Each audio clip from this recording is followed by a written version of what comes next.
Good evening, ladies and gentlemen. Welcome to the Think Big podcast. This is episode 84. We've been doing this podcast for 84 weeks consistently, never missed a day. Been here with you guys ever since. Thank you for those who's always showing up. And today we're going to be doing some Q&As. Don't worry, it's not going to be just me. So they are coming, guys. Be patient. Mr. Marlon and Sam Singh, they are coming. They have some technical difficulties at this moment. They'll be here very shortly. Other than that, today some Q&As. We had some Q&As 2 weeks ago, and about the week prior. Yeah, the week prior was 2 weeks. Yeah, 2 weeks ago we had a Q&A, and then last week we also brought in a special guest. We helped him with some questions on his business. He was struggling with a few things, and hopefully he took some good notes. I would love to have a follow-up on that. But anyone, what's up, Jade? Nice to see you. What's up, Victor? What's up, Brandy? Yes, sir. Anyone has any questions today, we're probably gonna send out the link to the studio so you guys can join us, and we'd love to have you up and continue helping, because we did enjoy last week where we helped individual on their specific issues they had in their business. And if you have any specific questions, we'd love to have you on here. What's up, Ratu? What's up, Jay here, Ratu? Do you have the Spanish keyboard? Jay, do you speak Spanish? Do you have the Spanish keyboard on your iPhone? What up? What up? Nice to see you, Brandy. Yeah, but either way, let me know if my connection is weird, guys. I am out the country currently for family, and if my audio sounds weird, let me know as well. Victor says that this is a different office. Definitely not my new office. This is the hotel room. Thankfully, I am still able to find a way to get in here with you guys and hang out. Looks like we have some guys backstage coming in. What's up, Mr. Johnson? Yo, what up, Alejandro? How you feeling, man? Feeling great, brother. Even better now that you're here, dog. How you doing? Hey, I'm doing pretty good, man. Yeah, I was just getting the computer. The computer was just having some issues, so I had to restart it. But now we are officially here, man. Yeah, man. Dude, where you at right now? You still in Georgia? What was that? You still in Georgia? No, I'm in Spain. You're in Spain. Oh, good stuff, man. Yeah, it's my mom dragged me out here. She and her husband got like this package thing that you pay for like the year, and you get to travel to like any hotel in like throughout the whole world. I don't know how it works, but she was like, "Hey, you have to come. You have to come. We never had a family trip." And I'm like, "Okay, cool." So it's like everything was paid for, and here I am in Spain. Dude, that's pretty fire, man. I had a lot of difficulties getting up here, dude. I've freaking ended up in multiple different countries due to flight delays and all this extra stuff. But here I am, bro. I'm glad. That's what happens when you're friends with Sam. If you decide to bring Sam Singh into your life, your flights are going to get delayed. Flights are going to get canceled. Uber drivers are going to take you down the wrong road, and you're going to get to airports late. So these are all things. You didn't read the agreement form, did you, when you decided to become friends with Sam Singh? Sounds like. Nah, bro. I think he kind of forged my signature, bro. We just got in here. I can't make friends if everyone knows the reality of what's about to happen. So, and guys, I hope the curse is lifted, because I'm flying to Puerto Rico this week. So, I mean, that's like 14 hours of travel time. So, oh my God, if there's ever a time for the curse to not be there, I hope it's this week. Is that a straight flight, bro? 14 hours? No, hell no. No, hell no. Oh, I'm like, God, that doesn't exist. No, but it's gonna be brutal. It's gonna be brutal. So I'm excited about it. We're gonna be in San Juan, Puerto Rico for basically all of one day, and then we get to come back on another, 14, 15 hour travel time. So we'll see. That's funny though. Where in Spain are you at? Ibiza.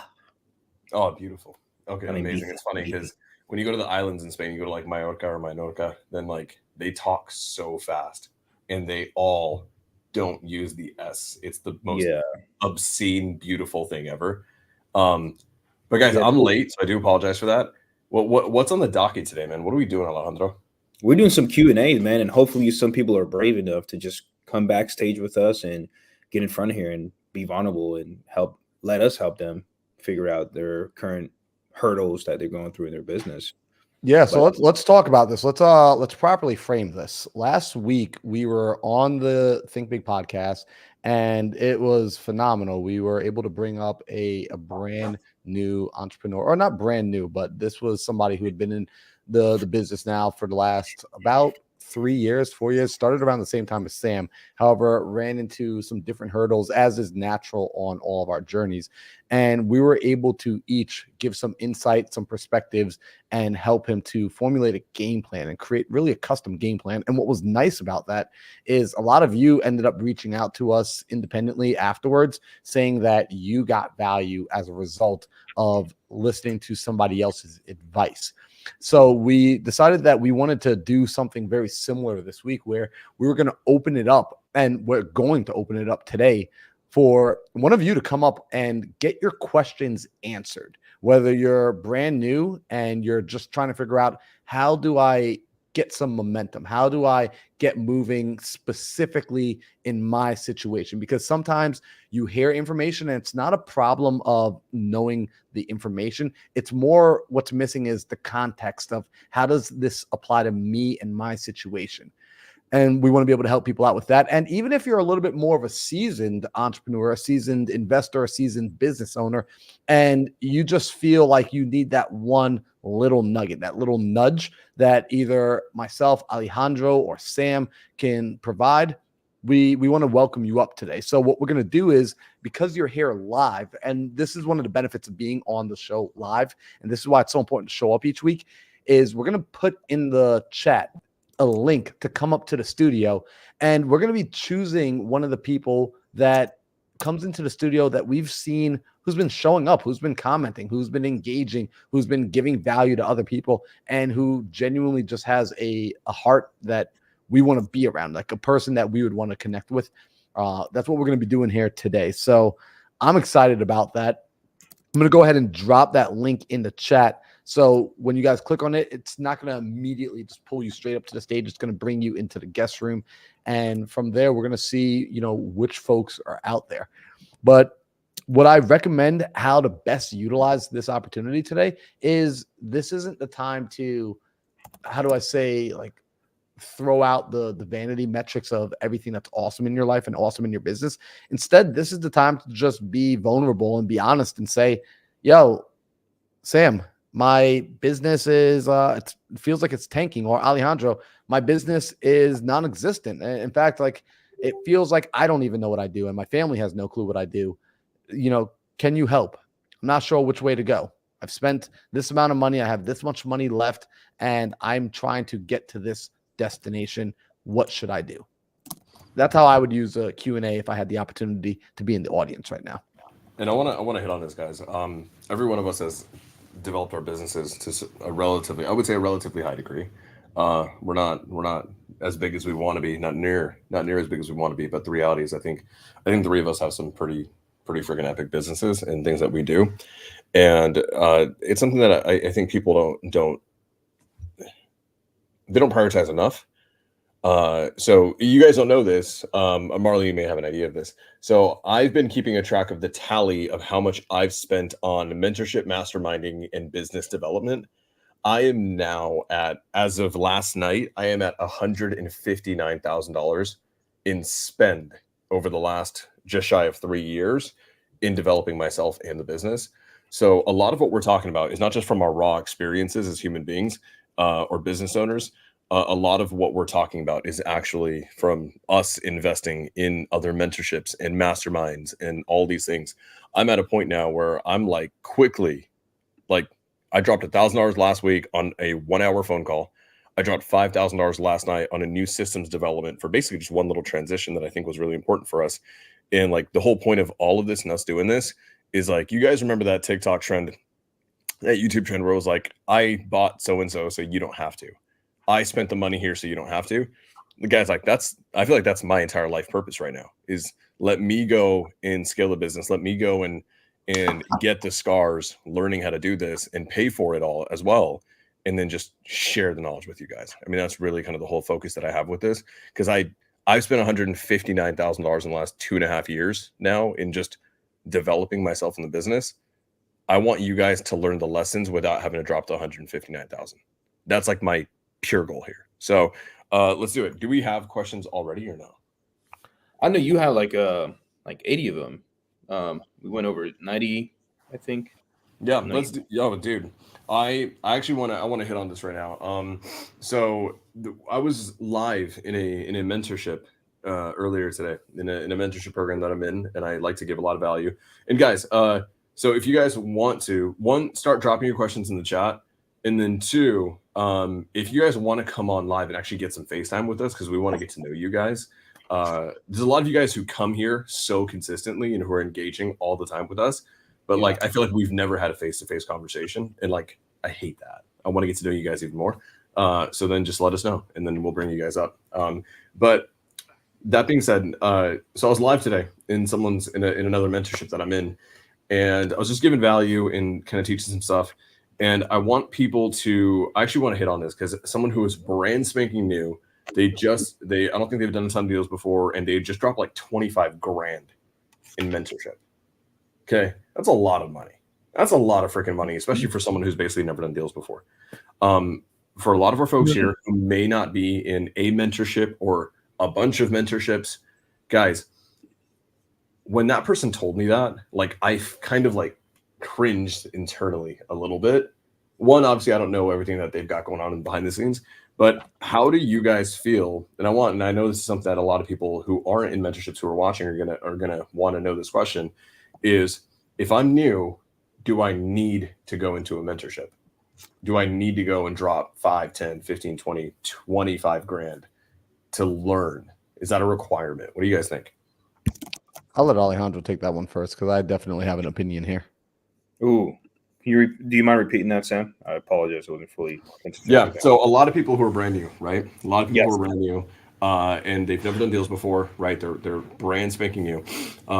They think, or they're wondering, do they need to drop high ticket mentorship 5, 10, 15, 20, 25 grand? Is that like a requirement to really get started and to be successful? No, absolutely. And are we talking about wholesaling specifically, Sam, or is it just like a business? Anything, any form of entrepreneurship? No, absolutely not. No. Do you mind if I share what I would suggest? Or go for it. Is join whoever is already successful doing what you wanted to do. Work for that person, let him know your intentions. You will gain the knowledge and you will get paid for it. Instead of paying for the knowledge, you get paid for the knowledge. And I don't understand I don't know if it's like this generation or something. I don't want to work for someone or whatever. Like, okay, cool. Go fail and be broke for a really long time and perhaps even go back to your W-2. Well, I'll say this, right? And it's kind of interesting. Last week we had Joel on, right? And Joel is phenomenal. Joel's a phenomenal guy. He crushes it. He's consistent. He shows up. Look at Joel. He's a guy who I think I'm the one that noticed this. Maybe I'm sure you guys did too, but I'm the one that called it out. By the end of the call, I realized that when we were working with Joel and helping him work through what is going to be the next step for him, do you guys notice that every step of the way, the only options by default that he could comprehend for himself were all roles where he owns the business? Mm-hmm. And there was literally the idea, the thought process of like working for someone else. I don't even think it occurred to him, which is really kind of interesting. So I'm starting to see, I think there is to your point, a theme, right, happening where, I don't know, maybe it's a guru thing, maybe it's an influencer thing, maybe it's just social media. I don't know. But I think what's happening is we're getting a lot of people who think automatically that they're going to be the business owners. And then also, to bring this back to the initial question, is that they think they need to now drop money to get the information, and it is a requirement to success. Marlon, because I know your story a little bit because you're one of my best friends. Let's hear your take on it, man. Yeah, man. So one, just to piggyback off what you said, there for sure it seems right now to be this cultural bias, especially within our entrepreneurial communities, that getting a job working for somebody else, having some form of W-2 is almost like a taboo. And I watch a lot of people talk down on it, and it actually pisses me off because it's about figuring out what works for your situation. We always talk about, in real estate, we talk about creative financing, and people make this belief that it's this one way of doing things. And like, no, guys, go back to the term creative. It's figuring out how to get the deal done. So when you're looking at building your life, it's figuring out with the resources you have how to get the deal done, how to get the business built, how to get the life built. So if you happen to have a job, or if going to work for operator gets you to the next step that allows you to progress in the direction you want, I see no shame in that by any means at all. And although that wasn't my path, it doesn't mean that's not the path for somebody else. So I just want to throw that out there, because I've seen a lot of people like welcome the idea of walking away from like a high six-figure job to then go and try to create a startup of something that they hate, and it's not even necessary. When like you have a funding partner called your W-2. Why would you throw that away? You're good at it. You're efficient at it. It pays you steadily, and it gives you the resources to go and do the other things you want. So just wanted to throw that out there. As far as paying for education, my opinion on it is no, you don't need to pay for education at all. And this is coming from someone similar to Sam, where I've dropped over 6 figures into my personal development, into mentorships, into communities, and things of that nature. However, I am very consciously aware of this fact. And I think Sam and Alejandro, you would agree with me on this, is I don't pay for education because education is free. The information exists out there for free. Any information you can get inside of a course, you can probably find on YouTube, TikTok, and Instagram. Being totally honest, it might not be as perfectly structured and maybe put together in a coherent A to Z manner. It's a little scattered, but the information's out there. So I don't believe in paying for information. What I am willing to pay for is implementation and support. I will pay for hand-holding. That's what I'm willing to pay for. I'm willing to pay for hand-holding, and I'm willing to pay for someone doing it for me. Those are the two things. So when I purchased into mentorship programs, when I purchased into communities, the reason I bought in is because I said, I need help. I need somebody to come and hold my hand and walk me through this and guide me through this situation. That's what I pay for. So for anyone sitting there thinking you can't do this unless you drop money, that's not necessarily true. You can recreate these things on your own. However, I do pay for shortcuts, and I do pay for access to people. So I love this. Dude, it's so good. And here's the thing. I think there's levels to the question. The season that you're in will dictate whether or not it is a requirement or it makes sense to then just go and drop high ticket offers or high ticket money. Because guys, like, be honest with you guys. I had an hour-long call with a company for systems, for some level of systems development 2 days ago. I think it was about 2 days ago. Marlon, I told you about this.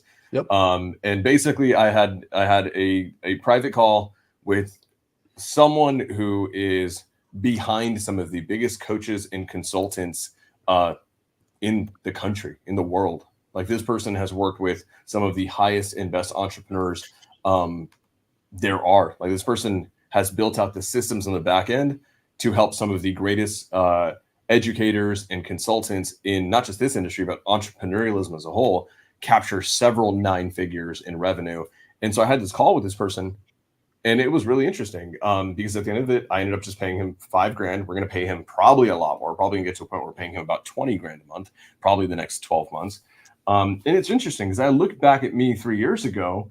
I'm like, I couldn't even imagine, like, forget the $20,000 per month and like knowing that it's an inevitability that I'm okay with. Like, just the $5,000 alone for like what is being done is obscene. And I think that what ends up happening is we have to remember that the answer to this question changes as you change, and the season that you're in will dictate this. So to kind of give it a little bit of a piggyback on the story here, everyone here knows Sasha. Sasha, is one of the greatest success stories that I think that I've like ever been involved with. And Sasha, came to me about a year ago, maybe a little bit more, and she had never done a deal before. And Sasha came to me and we started working together maybe about the last 6 to 8 months. She kind of became a dispositions director for me, right? Not a dispo manager, not a dispo assistant, like a dispositions director. And you guys know me, I'm all about building out the org chart the right way. Sasha's run with it and crushed it, okay? Sasha, because she's overdone it and she's self-developed a million different ways, she's now at a point where she's now no longer my dispositions director. She's actually my partner. She's an equal share owner in the company with me. We're officially partners now. She's earned it through and through. And here's what's crazy. Sasha comes to me the other day, and Sasha is in, I'm not going to name it, but a relatively high ticket mentorship product, right? This thing is multiple tens of thousands of dollars for the year. And Sasha is, let's just say, maybe not getting as much of value as she thought she would get. And then she's like, so I questioned her, because remember, she may be crushing it right now. She absolutely is. She's literally dispositioning about 40 deals like right now. It's absolutely insane. Actually, we're going to be close to about 50 to 60 deals in the next week that she'll be directing. And that's amazing. The thing is this, though, she's only been doing this for like a year, maybe even less than a year, right? So when it comes down to it, she's dropping several tens of thousands of dollars on this mentorship or this product that she is involved in. And she comes to me and I'm like, hey, how's it going, by the way? How is that product going, that program going? Is the influencer behind it, over delivering as they should? And then she's not necessarily getting the value that she thought she would. And so I asked her very specifically, I'm like, what did you think you were going to get? Or what specific question were you looking to get answered? And then she was like, well, we want to scale the disposition side. We want to scale this, that, and the other. I'm like, great. Okay. And I want you guys to all take this because I had to pour this into her to help her make better financial decisions moving forward. And I want you guys to do the same. I said, great. High ticket offer, lots of proximity, right? But you have a specific question you want to have answered. Is the person who is leading that room, are they going to be the person to best answer that question? Or are they the best at answering another question? And this person who leads this room, this high ticket room, phenomenal human being, one of the best in the world at what they do. But when it comes down to dispositions and scaling the business, that person, in my opinion, is not the right person to go, to for that question to be answered. And I said, Sasha, there's about 4 other people that you could have gone and paid to get the answers that you wanted to have. But what ended up happening is you weren't discerning enough. And in the beginning, guys, what's going to end up happening is this, is you don't know how to be discerning with all this stuff, because what we do is we think programs and mentorships, they guarantee results, and they don't at all. They all have a focus. They all have an intention. They all have certain deliverables, and they all at the end of the day are going to give you information, but results are basically, in my opinion, right now, as of June 4th, 2024, when I try to quantify what results are, or like what leads to results, it's asking a specific question to get a specific answer to have specific movement in the business. That is the only way to get legitimate results. And so I want everyone to start taking that in. And then I, really hammered it away with her. And I was like, hey, moving forward, right? Questions that you wanted to have answered. Was it worth you dropping? Like, did you have to drop that money to do it? Or can you identify the people in the world who would be the best at this? And could you not just slide into their DMs? Or audit your Rolodex of human beings that you have access to yourself or through me even. Do I have connection to some of those people directly? Do I have their phone numbers? Do I have a favor that I could call in? And what we quickly found is out of those 3-4 other people, right, who she should have been learning from, they were all basically a text or a phone call away. And she didn't have to go drop a ton of money to try to get this answer from the wrong person. So when you start going and getting into these, considering these products and these programs, guys, like I'm at a point now where I have to ask myself, before I go drop, guys, I'm going to drop just shy of $20,000 on another room very soon here, and then $100,000 on another mastermind that's extremely high level. And I have to be honest with myself and be very clear with what it is that I'm lacking, what it is that I'm looking for, and who specifically in those rooms are going to answer it, and if they are the best in the world to answer it. Because if they're not, what's the point of me doing it? I'm looking for I'm basically asking the right question in the wrong room. And I want you guys to be very, very analytical and discerning with that. Because I see people who don't have success in mentorships. And Marlon, I think you and I agree, a lot of it's because 99% of the time they just don't do what they're supposed to do. But I think also people are unhappy with their results in mentorships because they got into the wrong freaking mentorships. They just didn't realize it. How many times have you seen people get into a room because they like the influencer, they like the brand, they like the community, but at the end of the day, the stuff that was taught in there is not actually what's best for them to focus on right now. I see that pretty regularly, and it's actually something that bothers me about a lot of programs where, every program is run differently. And when I say run differently, I'm talking about let's just be honest, the sales on the front end to get people inside the community. And it actually bothers me when the sales front end is being done without integrity. In other words, I don't believe in selling a product to somebody if the product will not serve them. And there are times where very transparently on the front end, you can tell if something's going to be a good fit for a person. And I don't like when salespeople will close a deal for their own self-interest of getting a commission versus for it being in the best interest of the person sitting across from them. So with that being the case, at the same time, I got to be honest, my personal story, I am one of the people that invested about 25 grand to get into real estate investing. And I believe that it served the purpose for me in the very beginning in twofold. I was in a position where, 'cause I want to talk to the people right now who were in the position I was in, which is the position Sam just described is absolutely correct. I agree 100% with everything Sam just said. And Sam is able to pick up his phone and essentially you're a phone call away from really any resource you need. And you spent the last several years building up a network, building up resources, pouring into people, building goodwill to have a reputation and to have a network that allows you to get the answers to the problems you have. I remembered when I was getting started, what you have currently and what I have currently, what we all have currently with the network that we do. I dreamed of having a network like this. And I remembered trying to understand, where do I find these people? Because they felt so elusive. It felt like I used to play Pokemon. And do you remember when they had the legendary dogs and you would have to like chase them around the map and you would go to where they were, but by the time you got there, they were somewhere else on the map? That's what it felt like trying to find successful people. It was like I would go on social media, I would see that they were like at this like event, I'd run to the event. By the time I got there, the room was empty. And so when I got into my first mentorship program, it gave me access to, yes, information, which I was finding online through YouTube University, although the information was a lot more structured, but it did also start to open me up to the world of people who were like-minded. And from there, I still had to do the work. I had to do the work.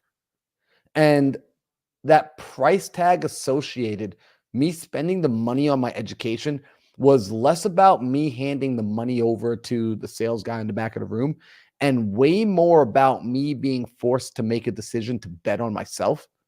And to this day, I always go to my first mentor and I tell him, thank you for not letting me get that for free from you. Thank you for charging me, because had I gotten it from free for you, I'm afraid what I might have done, I might have listened, heard, but not learned, because there's a difference between hearing something and learning. And we talk about this, right, Sam, that what's the sign that a person has learned something, right? Like, what is the tangible sign that learning has occurred? It's behavior change. It's when you begin to do something differently. When your behavior begins to change, that is the true sign of knowledge. And I had taken in information for free in the past that could have served me, but I didn't take action on it. But once I swiped my credit card and I, quite frankly, went into debt that I shouldn't have gone into, it put a fire underneath me, a very real fire. And I learned people run a lot faster scared than they do excited. So I just want to throw that out there for some of the people out there. Now, if you are consistent, hey, I got to say this one more thing. This is funny. Do you guys know, and I know Alejandro and Sam know this, so this is more for the audience. Do you guys know, as an audience, there's a feeling of reward. There's a reward that you get for buying things. Like, there's this instant satisfaction that you feel like you've solved the problem just because you purchased the potential solution, right? Like when you buy the course, it feels like you instantly became a real estate investor. When you buy the Amazon drop shipping course, you feel like you just became an entrepreneur. You bought the potential. But that feeling of being satisfied from the purchase, a lot of people get addicted to that, and we call them course junkies. Don't become a course junkie. If you already have a course that you purchased, start to implement. Begin implementation. Challenge yourself to implementation. Remind yourself of the fact that you already have all the resources you need. And if you're broke as a joke and you can't afford to get anything, start to follow guys like Sam, follow guys like Alejandro, who live an ethos of giving is the way to live, right? Like these guys live the ethos of give it all away for free. Like Sam is hell-bent. He's on a mission right now to basically go and buy everybody's course for you and then just disseminate it and give it out for free. That is his actual mission. We sit down and we talk about this at night. Like he plots on this. He's like, hey, how can I get into this person's program and this person's mastermind and this person's course and then give away all of the information for free and literally ask nothing from anybody except that they go and make their lives better. That's why Sam's one of my best friends, because that's the way he lives. Like those are the conversations we have in private. So just want to throw that out there just as another perspective, because I don't want someone to sit there and think, man, did I screw up by buying a course? I started off by buying a course. Truly started off there. So yeah, man, Sam, I freaking love this. I love this question.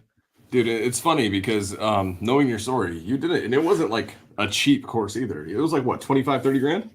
Yeah, man, it was Rich Dad Education, Robert Kiyosaki's course, and they swiped my credit card hard. Like I felt pain. Normally you don't feel pain when your credit card gets swiped. I felt pain when my credit card got swiped. Oh, I love that. Okay. I love that. All right. I want to get into this. This is a phenomenal question that I've got from someone that I actually have a great deal of admiration for. Someone that I think is on a tremendous path to success. It's from our boy in Houston, Jeff Smith. This is an older question, but I liked it because I never got to answer this on Instagram. What have you found are the common elements to starting all these successful businesses? So for me, guys, I've started multiple businesses that are successful. And so for you guys, you both have successful businesses. You both have successful verticals. You guys are working on growing some amazing things behind the scenes that you guys don't necessarily even talk about publicly. What successful traits do you guys, or what traits do you guys have, do you think you can attribute all the success to? And let's go one step further, because I want to hear something that, you guys do internally, right? This is like a trait that I have, versus also as well as a trait that you've observed that you would love from someone else, maybe a mentor or a friend or big brother, something to that effect. Alejandro, let's start with you, man. And these are traits you're asking about, right? Mm-hmm. I would say it would be never feel satisfied with the small success that you're doing along your journey. That's a big one. That's a big trait that I see with a lot of successful people, is that they're never satisfied with the small goals they're achieving for the big goals. It's almost like, okay, great, we got to $100,000 when they've never seen $100,000 before, and then just like continue going. Okay, how do we get to 200, and then how do we get to 500? That's one of the traits. Another one would be leaving everything behind without hesitation. Without thinking about it. Anytime I see someone like, man, I just don't know if I can stop doing X, that's the same person that I call back 6 months later. Yeah, man, I have to go back to my W-2. So that's a trait that I see as well, as just people like, yeah, dude, okay, cool. I have to let this go so I can become successful. Fine. I have to not do one of my favorite hobbies for the next 5 years so I can become successful. Fine. That's another trait I see. And also another one would be, this could be a little mixed, but just me personally from seeing it, is people just staying physically healthy, because it does align with your mental health. And Sam, Marlon, I think we can all agree, bro, the shit we go through sometimes, it just explodes our brain, and we're like, crap, do we really need to be doing this? And we continue doing that shit the next morning like it never existed. So those are the traits, I would say. Dude, I love that. I love that. Marlon, what about you? Yeah, love those traits, Alejandro. For me, Yeah. it's really simple. The trait I found for myself is consistency. I actually the other night, as I was getting ready to go to bed, um, I was leaving. I go to church on Saturday nights, so I'm leaving church. And I got a 45-minute drive home from Scottsdale, and I in the car was reflecting, and I said, you know, it's interesting as a person. I want to feel like I'm special. Every human does. It's our ego. We naturally feel like the center of the universe because in our eyes we are. You know, since the day you were born to the day you die, you will always be with you for viewing the world from your perspective. And I had to sit with the realization that I'm not really special. I'm not really naturally talented at anything. I'm not the guy that you're going to meet at the first go around and be like super impressed with on like in the first 2 seconds of meeting me. That's not who I am. However, I still win. And the reason I managed to win is because I keep showing up. Right. So I don't wow you right away. I wow you over time. And everything I've ever achieved in my life, it's like I just keep showing up, and I consistently come back and I get back in the game every single day. So people start off faster than me, people start off smarter than me, people start off more aggressive than me, people start off better than me. However, at the finish line, I'm standing with the few who continue to stay playing the game. As far Huge. as a Huge. trait that I picked up from a mentor of mine, and God bless this dude, man. His name's Pip Stellick, and like I man, when I first met him, I was like, there's no way he's real. And yet he continues to outshine himself over and over. And I have many mentors, but he definitely holds a special place in my heart, um, because he has shown me radical integrity. It is, I know a lot of great people who do great things who have shown me two different faces. They've shown me their public face and they've shown me their private face. And I don't judge them for it. I understand the rationale behind having a public face and a private face. It's easier to separate things, it's easier to get things done. And yet, this man, Pip, I've only seen one face because, as far as I can tell, only one face exists. What you see in public is what you see in private. And that's something that I personally look up to because it's something I personally aspire to. And so living with that level of integrity and authenticity all the time, I am just amazed by because it means that he has to continue to honor his word that he spoke years ago today. A lot of people allow themselves to change, and with that, they throw away the promises they made in the past. This man has honored every promise as far as since the time I've met him. He has never missed honoring a promise, and he's made some big, bold promises. So that's something I look up to. That's something I aspire to in my life. And if I can even be a tenth of the man he is, I'll be all right. Freaking amazing. And guys, like I don't want you guys like I want to hit on this. Marlon, you and I have spent so much damn time together. In my opinion, probably not enough time together. But we've been all over the country. We've been 30,000 feet in the sky, and we've been, I mean, everywhere possible. And at some point on every trip, we always talk about Pip.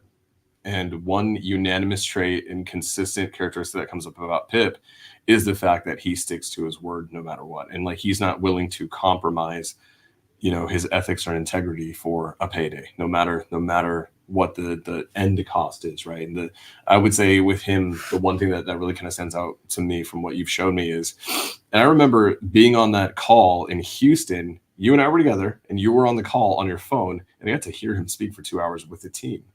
And one thing is this, he will never let the ends justify the means if the means compromise integrity. And like, God damn, that's so good. And so I love that, dude. Absolutely love that. And to see that it's your North Star is huge. And so, and I just hit on this really quick. You mentioned you're like, oh, people wouldn't be impressed with me in the first go around. Dude, my first call with you, we had like a 4-hour call, and I was like, I am absolutely in love with this human being now. Like, this is like the best human being ever, and he's my best friend now, and we're brothers. Like, it's the way it is. So, but I want to hit on this. So I want to give you guys something that is a little bit more kind of interpersonal, and then maybe some tactical stuff that I've learned from people who are ahead of me. Number one for me, this is actually probably the biggest reason that I resonate with guys like Alex Hormozi. You guys know this. In the world of entrepreneurship and business owner and being CEOs, we're kind of in a world right now where positivity is just out there, right? And like, you want to be fulfilled. Everyone's like, the money's not worth it. The goal isn't worth it. If you're unhappy, if you're not fulfilled, if you're miserable, like, cut it out. Like, don't do it, right? It's not worth it. And I've always felt that in life, anything worth doing and anything that's bigger than you is never going to be easy. And there are sacrifices involved that are required for success and growth. And sometimes those sacrifices are shit. They're just not easy. It's hard shit. And because they're hard and because they're sacrifices, this is why the majority of people will never do them. And this is why those things are special, and achieving them is special. And Alex Hormozi was the first guy who really came, and I would say in a big way, just said, it's okay to work your ass off. It's okay to also not be happy right now.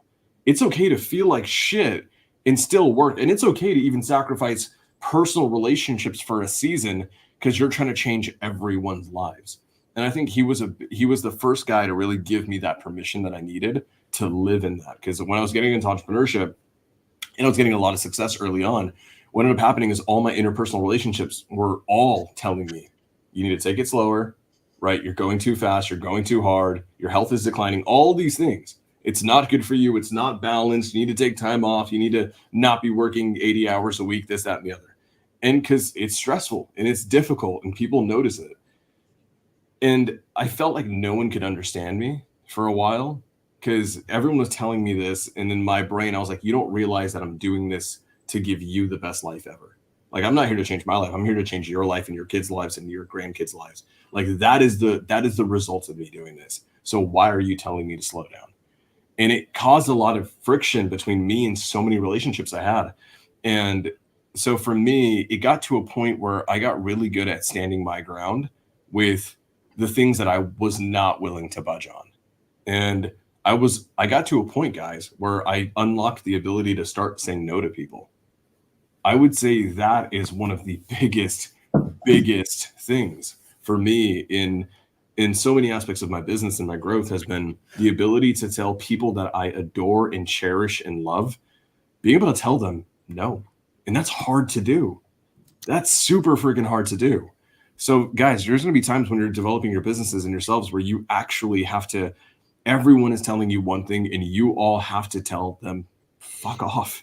I love you, but please fuck off for right now because I'm doing this for you. You just don't realize it yet. Unlocking the ability to say no was a huge thing for me.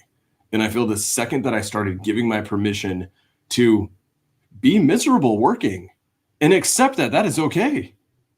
It's okay if you feel like shit. It's okay if the work's hard. It's okay if you're not sleeping enough for 6 months. Like, it's actually not going to be the end of the world if you accomplish what you were set out to accomplish. And if you do, I mean, you're going to move leaps and bounds. Guys, like, I don't talk about this publicly. I'm not the only multimillionaire in my family now. I've created another multimillionaire in my direct family that wasn't a multimillion before. And it was because of the stuff that I did. And that's in less than 3 years. Actually, in a year and a half, technically, on that one. And the key to it was I had to tell everyone to just, like, support me. But if you can't support me, if you can't get on board with it, I love you, but I need you to stay out of my way for right now. And guys, that is hard. That is a hard trait to have because you will feel isolated. You will feel like you're stabbing your friends and your family and your loved ones in the back. You just have to keep reminding yourself, because I promise you, when you're in that moment, you'll feel like you're the only one that feels this way, and you'll start questioning yourself and like, am I crazy? Am I just being a douchebag right now? Like, what is happening, right? You have to be able to unlock that as an ability to say no to people. And I've gotten so good at it, guys. Like, I'm at a point now, Marlon, you and I agree on this. I think you and I both take great pride, not in all the things that we're accomplishing, but the things that we're saying no to, no matter how big of an opportunity they are. Because it means that we're focused and we're not willing to compromise on the goals and, vehicles that we have in front of us because we've made commitments to do them. So absolutely. Something, I love it. So I'm going to give you guys two things. And then I want to answer one critical question that I think Marlon would be perfect for. Is two things I've learned from mentors. Number one, from Alex Hormozi, who I believe dropped the greatest bar of all time when he said this. And he said, you don't gain self-confidence by shouting affirmations in the mirror. You gain it by having a stack of undeniable proof that you are who you say you are. Guys, when he said that, like, my life changed. Then it stopped being about vanity metrics. Then it stopped being about social media. Then it stopped being about having the big house and the mansion. And like, we're going to get all those things. But it all, like, to Marlon's point, being who you are on the screen and being the same person behind the screen, Alex reaffirmed to me at a very critical moment in my growth, none of it matters if you're a liar. None of it does. And usually the people who are lying the most, guys, Marlon, you know so many influencers, bro. You know so many of them, and you know how insecure a lot of them are behind the scenes because they lie on social media. And it translates in their relationships. It showcases in their social media. And actually, you can spot these people like a mile away because something feels disingenuous because they're being disingenuous. There's a reason why guys like, heck, love him or hate him, no one can deny that Grant Cardone owns billions of dollars of real estate. You look up the addresses, it's public record. No one can deny Alex Hormozi sold a business for $40-something million. It's public record. You can go look it up. And so after that point, I became hell-bent in each of my businesses to make all of them a legitimate, verifiable success that anyone can go audit, so that when I go online and I go on a screen or I go on a stage and I make a bold-ass claim, that no one can ever take it away from me because we actually did the damn thing. So that's another big thing. At the end of the day, be about what you say you're about. And then tactically, guys, semi-tactically, someone who I'm learning to appreciate more and more every day, and I'm learning that I've underappreciated greatly, is a big brother to me. His name's Robert Wensley. He's the founder and CEO of a platform called InvestorLift. It's one of the best softwares just in the industry, period. The dude is on his way to be a multi-gajillionaire, and I'm so stoked for him. And it's not the lesson that he gave me, it's the lesson that one of his mentors gave him, and it was Sir Richard Branson, the billionaire, multi-billionaire, founder of Virgin Mobile and a bunch of other billion-dollar brands. Robert was basically a waiter at like this restaurant, and Richard freaking Branson, Sir Richard Branson, was a guest at his restaurant at this one time. And Robert was a young, obsessed, aspiring entrepreneur, and he had the ability to wait on Richard Branson's table, a billionaire's table, and Robert knew who he was. So he went to him, and then the one question, he had one shot, right? And he asked the greatest question that he could. And the question was, hey, you've got all these businesses that are all back to back billion-dollar companies that are massive successes. Like, what formula, like, what do you attribute to that success? And Richard Branson gave to Robert what Robert gave to me, and this has resulted in me starting another $1 million business in a year and a half, is he said this. Number one, and this is actually, I'm gonna hit on the main thing that matters the most. I'm gonna throw away the rest. It is, one, have a vision that is freaking clear as day. No, your job as the visionary owner is to know exactly where the ship is going, to know exactly what impact it's going to have. You need to see that as crystal clear. You need to be a fortune teller. You need to be able to be a psychic and see how clear it is. Then you need to go find the best people in the world to execute on that vision. The best talent on earth you could possibly find. Absolutely the best talent on earth. And then number three, what you do when you have that best talent and you have the clear vision for them, you give them all the tools that they could ever need to succeed, and you get the hell out of their way. And funny enough, that's counterintuitive, because people tell us if we have the vision and we know how to do it, it's our job to go do it. And then here's a billionaire in Richard Branson telling a soon-to-be billionaire in Robert Wensley, that's not the formula. The formula to success is your job is to create the vision, to have clarity in it, to build culture, find the best talent in the freaking world that money could possibly buy, give them everything they need. Most importantly, just get the hell out of their way. You do that tactically, right? I think that is a key to all growth in business. And it's something that I'm a living testimony of. So that's huge. Last question. I want to hit on this. I thought by the way, you guys gave baller answers to that. This question. Marlon, I think no one's better suited than you at answering this. So Joel says, out of curiosity, how do you manage your health and make sure stress, sleep, diet, fitness needs are taken care of? What steps y'all take to be healthy daily? No one is better to answer this than Marlon Johnson. Yeah, man. So great question, Joel. And it's funny because earlier today I got a phone call from another investor. He reached out. He recently moved out to California. He's been working his W-2 job. So he has a high-paying W-2 job. It's a lot of stress. And we talked about him getting into real estate. I gave him a game plan. He's been following the game plan. Recently got his first 2 deals locked up out in the California market. So he's going to be looking at a pretty healthy payday. And today we got on a call because similar to Joel, he asked and he said to me, I'm starting to get burnt out. And I've been starting to get burnt out. And I'm feeling like I'm just showing up every day on E. And this is a guy who's willing to push himself. This is a guy who has played sports at a Division I level, who's gone and really worked his body and fingers to the bone and is not afraid of that hard work and sacrifice. However, there is something that we call the law of diminishing returns. This is when you work past the point of being efficient. And now the more you do is actually the less you get. And so this is where you'll start to hear people give you this work-life balance bullshit. You don't want balance because balance, it just doesn't exist. And I was so happy when he and I were on the phone today. He said to me, he's like, Marlon, I know not to seek balance. I know you're already going to tell me not to seek balance, but what is it that I do in order to stay in the game longer? Because that's what we want to do. We want to stay in the fire longer. So we start looking at work-life integration. And so I like to liken people as a vehicle. And if you're a vehicle, you're a car and you're driving your car, at some point it's inevitable that the gas tank is going to get down to E. And when that occurs, it is logical that you would refuel the gas tank. You wouldn't look at the car when the car stopped moving and it died on you and say the car is broken. That would be stupid. Same way when you get burnt out to say this isn't the right thing for me to be doing. That's not the case. You're just on E. So if I was on E with my car, what would I do? I would have to refuel it. Here's what a lot of people do to refuel themselves. They say, oh, okay, cool. I'm going to go take like a 2-hour break. Cool. But that's like me saying, I'm going to go put 2 gallons back in the gas tank. And now I'm expecting to drive another 300 miles.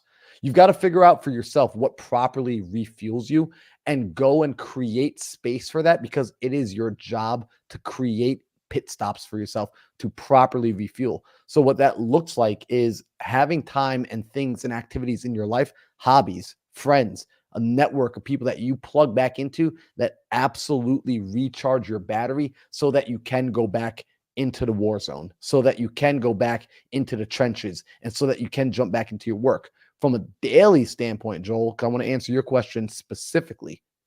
I personally create a sleep schedule that works for me, and everyone needs to figure this out for themselves. Everyone needs to experiment with it, and that looks like this.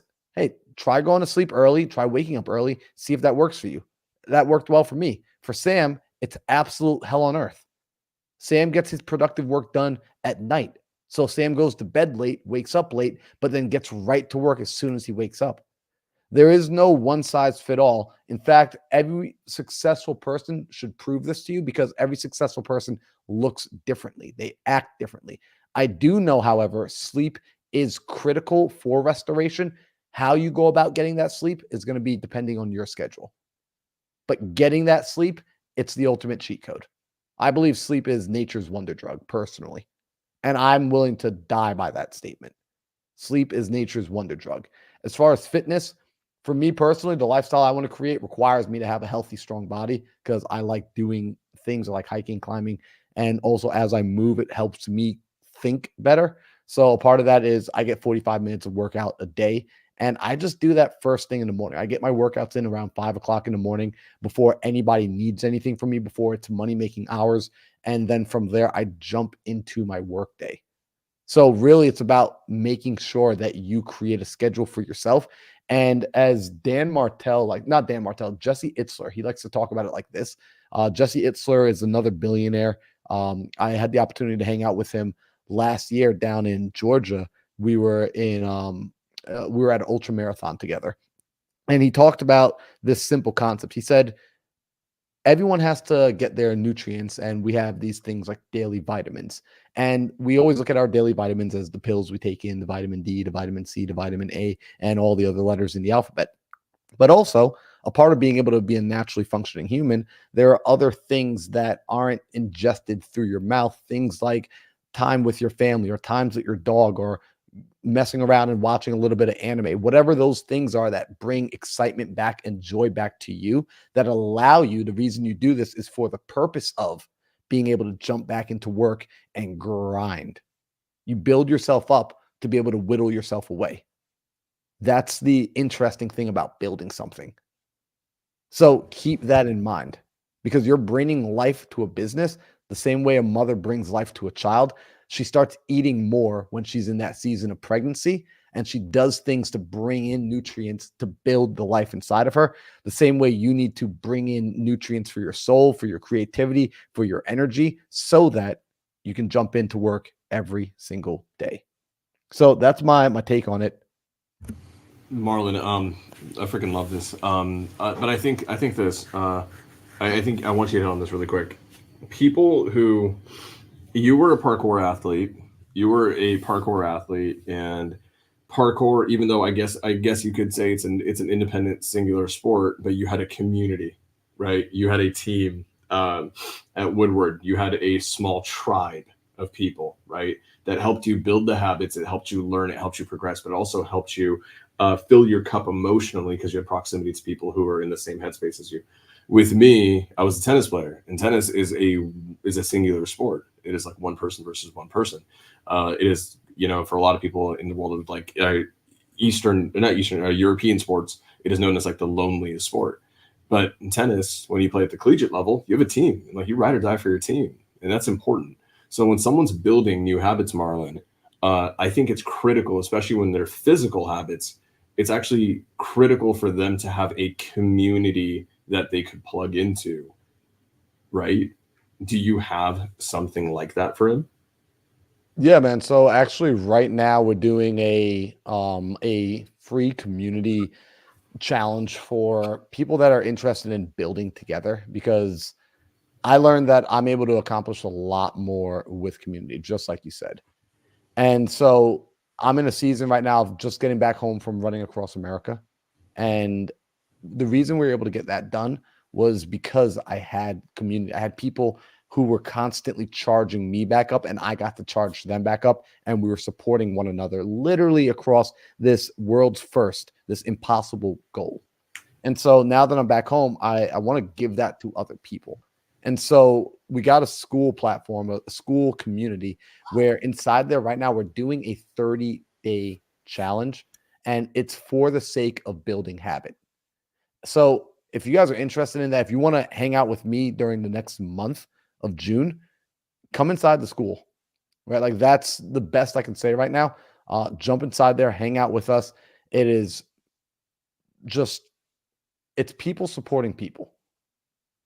So I hope that answers the question there. I'm just looking at the time, and I just realized we're like over the hour. We are over. Did not even realize that. I know we had some people jump into the backstage room, but guys, just because of how late it is, I appreciate you showing up in the backstage. We're gonna have to bring you on a following week, on a following call. But yeah, guys, this phenomenal conversation, as always, for the people in the audience showing up. Jade, Joel, Javier, Peter, appreciate you guys for being here. Charlotte, appreciate you for engaging in the conversation, engaging in the comments, talking to one another, building up. You guys are our community. I look forward to these Tuesdays. So before we bounce out, you boys have any final words for the people? Thank you for watching. Thank you for watching and supporting us as much as possible. And again, if you guys got any value from this, please share with your friends. We don't do ads here. We don't ask for your credit card, social security number, nothing. Just if you get any value, share it with your friends, so we can continue doing this Think Big podcast and providing as much value as possible to everyone. Guys, so before we bounce out of here, you already know what the deal is. You got to pay your dues. Simple way to pay your dues is, if you got value tonight in any form or capacity, make sure you leave a like on this video and share this episode with somebody who possibly needs to hear what was said tonight. So we'll see you guys back here next Tuesday, 5